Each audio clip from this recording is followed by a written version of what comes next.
Chapter 3. As Martin Eden went down the steps, his hand dropped into his coat pocket. It came out with a brown rice paper and a pinch of Mexican tobacco, which were deftly rolled together into a cigarette. He drew the first whiff of smoke deep into his lungs and expelled it in a long and lingering exhalation. "By God," he said aloud, in a voice of awe and wonder. "By God," he repeated. And yet again he murmured, "By God." Then his hand went to his collar, which he ripped out of the shirt and stuffed into his pocket. A cold drizzle was falling, but he bared his head to it and unbuttoned his vest, swinging along in splendid unconcern. He was only dimly aware that it was raining. He was in an ecstasy, dreaming dreams and reconstructing the scenes just past. He had met the woman at last, the woman that he had thought little about, not being given to thinking about women, but whom he had expected, in a remote way, he would sometime meet. He had sat next to her at table. He had felt her hand in his. He had looked into her eyes and caught a vision of a beautiful spirit, but no more beautiful than the eyes through which it shone, nor than the flesh that gave it expression and form. He did not think of her flesh as flesh, which was new to him. For of the women he had known, that was the only way he thought. Her flesh was somehow different.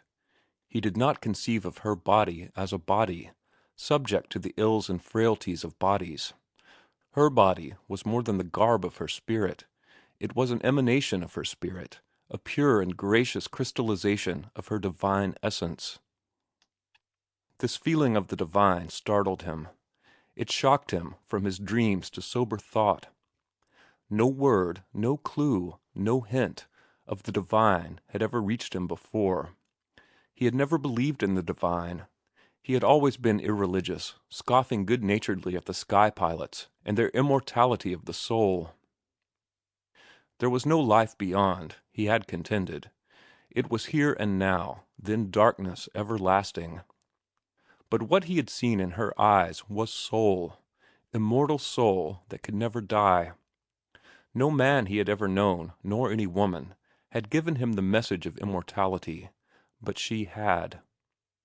She had whispered it to him the first moment she looked at him. Her face shimmered before his eyes as he walked along, pale and serious, sweet and sensitive, smiling with pity and tenderness as only a spirit could smile, and pure as he had never dreamed purity could be. Her purity smote him like a blow. It startled him.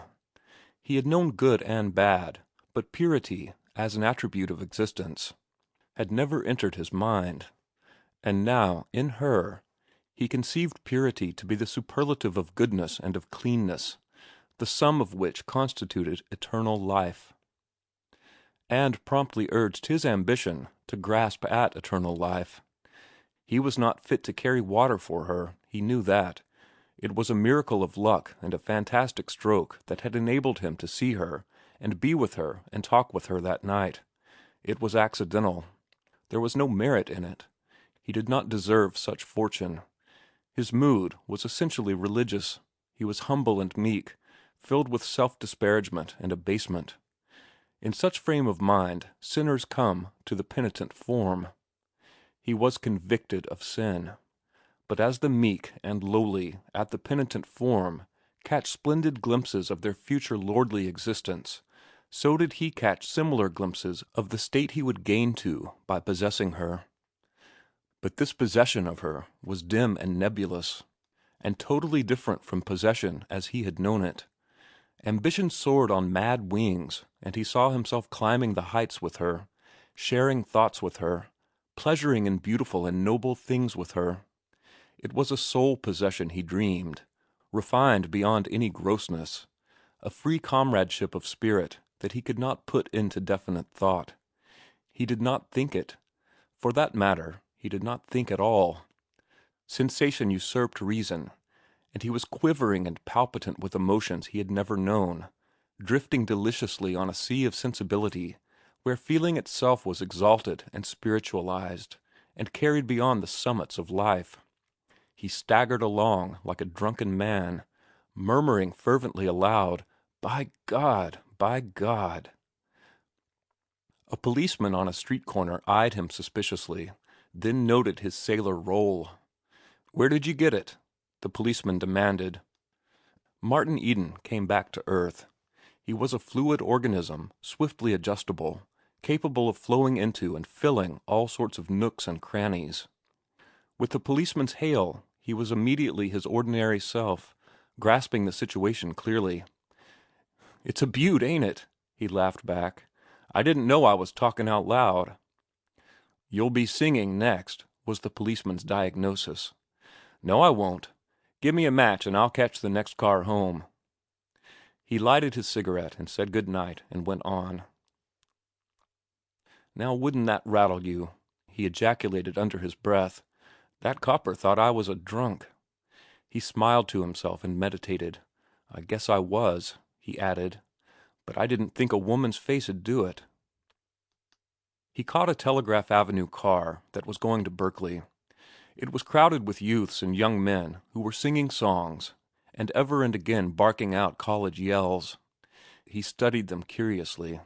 They were university boys. They went to the same university that she did, were in her class socially, could know her, could see her every day if they wanted to. He wondered that they did not want to, that they had been out having a good time instead of being with her that evening, talking with her, sitting around in a worshipful and adoring circle. His thoughts wandered on.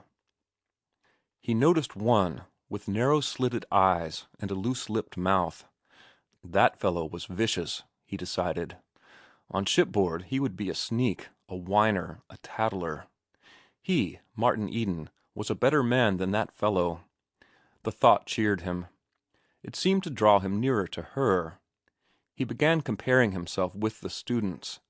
He grew conscious of the muscled mechanism of his body, and felt confident that he was physically their master. But their heads were filled with knowledge that enabled them to talk her talk. The thought depressed him. But what was a brain for? He demanded passionately. What they had done, he could do. They had been studying about life from the books, while he had been busy living life. His brain was just as full of knowledge as theirs, though it was a different kind of knowledge. How many of them could tie a lanyard knot, or take a wheel or a lookout? His life spread out before him in a series of pictures of danger and daring, hardship and toil. He remembered his failures and scrapes in the process of learning. He was that much to the good, anyway. Later on, they would have to begin living life and going through the mill as he had gone. Very well. While they were busy with that, he would be learning the other side of life from the books. As the car crossed the zone of scattered dwellings that separated Oakland from Berkeley, he kept a lookout for a familiar two-story building along the front of which ran the proud sign, Higginbotham's Cash Store. Martin Eden got off at this corner. He stared up for a moment at the sign.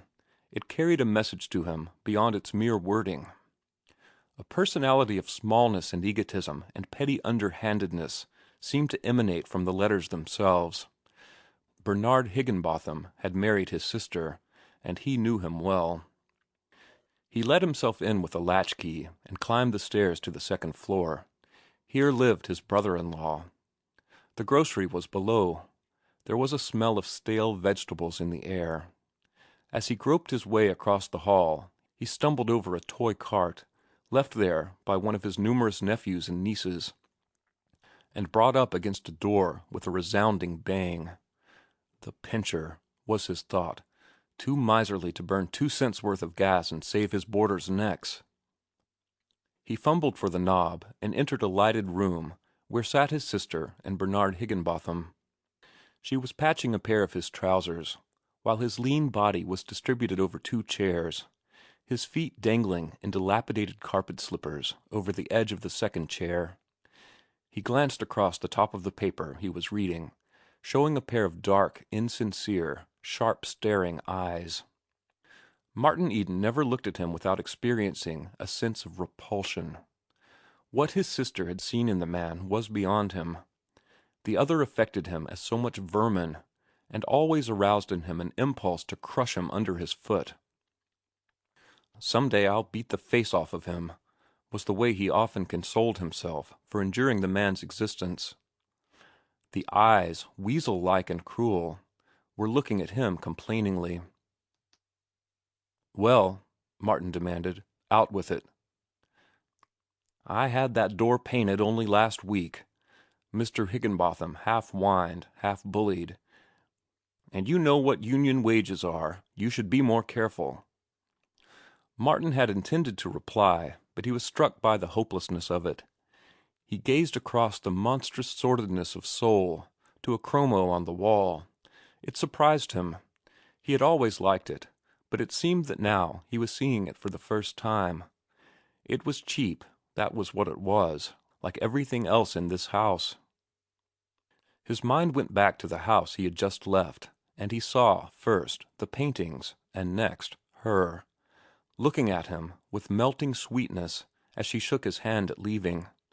He forgot where he was, and Bernard Higginbotham's existence, till that gentleman demanded, "Seen a ghost?" Martin came back and looked at the beady eyes, sneering, truculent, cowardly, and there leaped into his vision, as on a screen, the same eyes when their owner was making a sale in the store below, subservient eyes, smug and oily and flattering. "Yes," Martin answered, "I seen a ghost. Good night. Good night, Gertrude." He started to leave the room, tripping over a loose seam in the slatternly carpet. "Don't bang the door," Mr. Higginbotham cautioned him. He felt the blood crawl in his veins, but controlled himself and closed the door softly behind him. Mr. Higginbotham looked at his wife exultantly. "He's been drinkin'," he proclaimed in a hoarse whisper. "I told you he would." She nodded her head resignedly. "His eyes was pretty shiny," she confessed, "and he didn't have no collar, though he went away with one, but maybe he didn't have more'n a couple of glasses." "He couldn't stand up straight," asserted her husband. "I watched him. He couldn't walk across the floor without stumbling. You heard him yourself almost fall down in the hall." "I think it was over Alice's cart," she said. "He couldn't see in the dark." Mr. Higginbotham's voice and wrath began to rise. All day he effaced himself in the store, reserving for the evening with his family the privilege of being himself. "I tell you, that brother of yours was drunk." His voice was cold, sharp, and final, his lips stamping the enunciation of each word like the die of a machine. His wife sighed and remained silent. She was a large, stout woman, always dressed slatternly, and always tired from the burdens of her flesh, her work, and her husband. "He's got it in him, I tell you, from his father," Mr. Higginbotham went on accusingly. "And he'll croak in the gutter the same way. You know that." She nodded, sighed, and went on stitching. They were agreed that Martin had come home drunk. They did not have it in their souls to know beauty, or they would have known that those shining eyes and that glowing face betokened youth's first vision of love. "Settin' a fine example to the children," Mr. Higginbotham snorted, suddenly, in the silence for which his wife was responsible, and which he resented. Sometimes he almost wished she would oppose him more. "If he does it again, he's got to get out, understand. I won't put up with his shenanigan, debauchin' innocent children with his boozing." Mr. Higginbotham liked the word, which was a new one in his vocabulary, recently gleaned from a newspaper column. "That's what it is, debauchin'. There ain't no other name for it." Still his wife sighed, shook her head sorrowfully, and stitched on. Mr. Higginbotham resumed the newspaper. "Has he paid last week's board?" He shot across the top of the newspaper. She nodded, then added, "He still has some money." "When is he goin' to sea again?" "When his payday's spent, I guess," she answered. "He was over to San Francisco yesterday looking for a ship, but he's got money yet, and he's particular about the kind of ship he signs for." "It's not for a deck swab like him to put on airs," Mr. Higginbotham snorted. "Particular. Him." He said something about a schooner that's getting ready to go off to some outlandish place to look for buried treasure, that he'd sail on her if his money held out. If he only wanted to steady down, I'd give him a job driving the wagon, her husband said, but with no trace of benevolence in his voice. Tom's quit. His wife looked alarm and interrogation. Quit tonight. Is going to work for Carruthers. They paid him more than I could afford. I told you you'd lose him, she cried out. He was worth more than you was giving him. Now look here, old woman, Higginbotham bullied. For the 1000th time I've told you to keep your nose out of the business. I won't tell you again. I don't care, she sniffled. Tom was a good boy. Her husband glared at her. This was unqualified defiance. If that brother of yours was worth his salt, he could take the wagon, he snorted. He pays his board just the same, was the retort.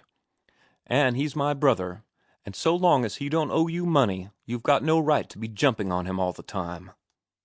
I've got some feelings, if I have been married to you for 7 years.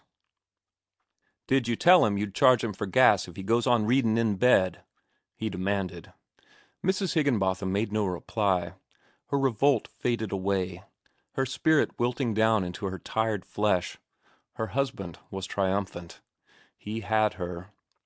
His eyes snapped vindictively, while his ears joyed in the sniffles she emitted. He extracted great happiness from squelching her, and she squelched easily these days, though it had been different in the first year of their married life, before the brood of children and his incessant nagging had sapped her energy. Well, you tell him tomorrow, that's all, he said. And I just want to tell you, before I forget it, that you'd better send for Marian tomorrow to take care of the children. With Tom quit, I'll have to be out on the wagon, and you can make up your mind to it to be down below waiting on the counter. But tomorrow's wash day, she objected weakly.